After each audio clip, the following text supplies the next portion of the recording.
Assalamu alaikum everyone. I hope you are all well. This is me, Shumaya Jahan Sriti.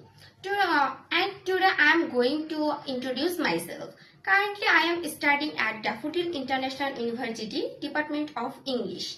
I have completed my SSC from Ulipur Government Girls High School with a GPA of 4.83 and my SSC from BR Model School and College with a GPA of 4.50.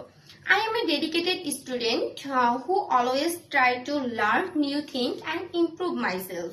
I believe that learning is a continuous process, so I always try to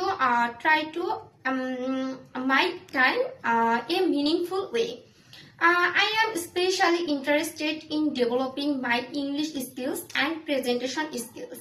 I really enjoy participating in speaking activities because they help me become more confident and improve my communication skills. I consider myself hardworking, honest, and self-motivated.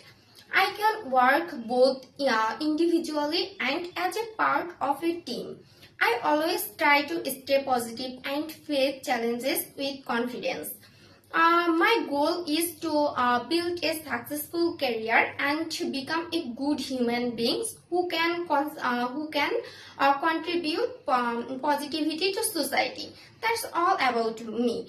Thank you for listening me.